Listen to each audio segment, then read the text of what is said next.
Alright, so this is a pretty important video because I don't think people understand the ramifications of this lawsuit, and on top of that, it's really not being talked about that much. Why? I really have no idea because it is featuring two of the biggest figures in just the history of rap, which is Juicy J and DJ Paul, and two other figures who are, you could argue, the largest underground rap music group, being the Suicide Boys, which is Ruby and Scrim. And this lawsuit, I'm not even gonna sugarcoat it. It could fuck Suicide Boys up. It could honestly put an end to them, to be completely honest with you. So if you didn't know yet, they are being sued for 6.45 million from Juicy J, DJ Paul, i.e. 3 6 Mafia, for allegedly not getting clearance on samples for 35 tracks that were released commercially and that they perform at shows. And this is just weird to me because Juicy J has made it clear that he fucks with Suicide Boys. Scrim produced multiple projects for him. The most notable one being Highly Intoxicated, which is fire, by the way. I highly suggest that you check it out for sure if you haven't yet. And this is just a sad situation because, I mean, it's pretty clear DJ Paul fucking hates Suicide Boys. He's made that quite clear many times. And why, I really have no idea. I think DJ Paul just comes off as a dude who, he's one of these old ass motherfuckers and doesn't want to see any of the younger generation fucking have any fun, really. Like, he's just one of these fucking get off my lawn ass motherfuckers. But he's basically saying they stole our act, which is debatable. I mean, I don't think you can sue somebody just because they do a similar style of art as you. But hey, that's just me. Anyways, it's clear DJ Paul doesn't like them. That's what I'm trying to drive home. But I think the ramifications of being sued for 6.45 million when you're an independent act can end you. Like I was saying earlier when I started the video, if they lose this lawsuit, there could potentially be no more Suicide Boys. Like that could be it, because not only are Suicide Boys this group, they own G59 Records, which is their independent label that they created. So all those other people under them are going to get fucked. Like this could just be a really messy situation. And I don't want to see that happen because, well, for one, I fucking love the Suicide Boys. But it's completely avoidable. There's no reason for this. And Juicy J is cool with Suicide Boys. At least he was. He's not anymore because you don't sue your fucking friends for everything they have and potentially just fuck their entire lives up. So that's over. That's over. Like, there's really no going back after this. And I think that's the main problem with me, is this whole thing is not even necessary because it is over samples. Like, nobody's really getting fucked with. It's not like a serious situation. It's 3 6 Mafia. They're one of the biggest groups in rap history.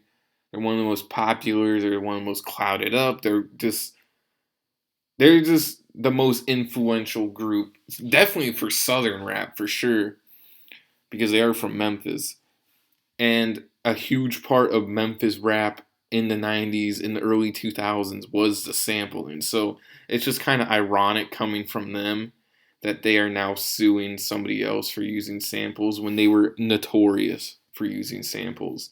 And it's quite evident Suicide Boys always shout out 3 6 Mafia for their style because it's pretty clear that's who their biggest influence is.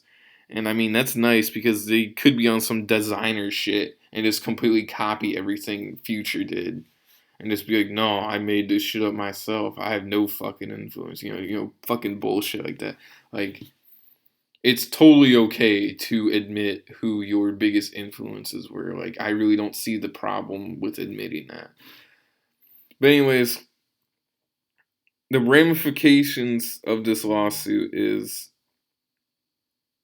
there was 35 tracks that Suicide Boys did, and that's where the 6.45 million came from. Now the figure, the money amount can vary because I was watching a Blackie Speaks video and he was saying how Juice WRLD was being sued for 15 million for Lucid Dreams. That is one track, and due to his unfortunate passing, of course, that lawsuit got dropped.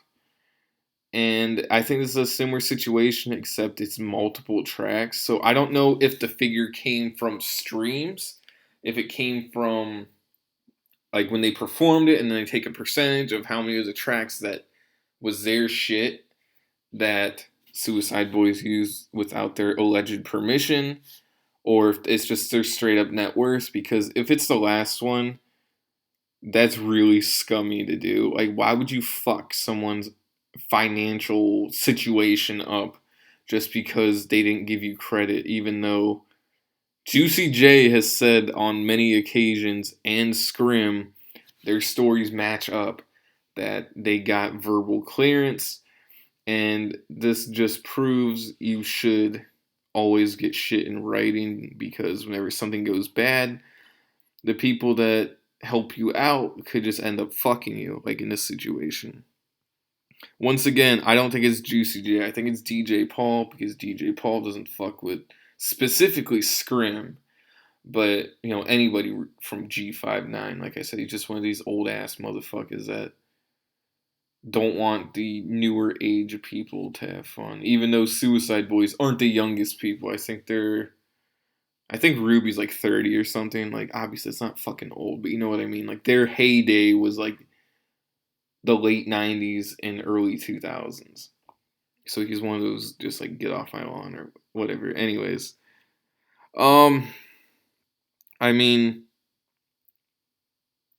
this can be really bad because, like I said, this could set back independent artists, independent groups a couple decades back, like realistically, because anytime this kind of thing happens, it's going to be like a death penalty to them. Like, it's not going to end well if this lawsuit goes through and all that. And one last part that I want to talk about is I think it's DJ Paul's nephew. His name's a little infamous. Basically, what set this whole thing off was Scrim put out a tweet where he said, "Y'all must be bored, man. Little Infamous DM'd me back in the day, or the other day, and saying that he ain't want to be in the middle of this. First the song, now a whole tape. DJ Paul used to be one of my idols.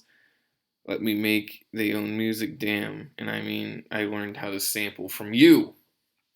So yeah, that just drives my point home, because it's clear as day 3-6 Mafia got big from using samples.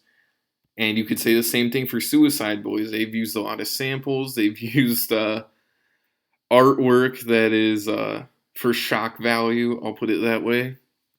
I think you know exactly which albums come to mind, or which tapes they have come to mind. The Kill Yourself tapes, there's a ton of them. Highly suggest you check them out. But anyways, yeah, man, this whole thing is just, it's sad to put it one way. It's sad.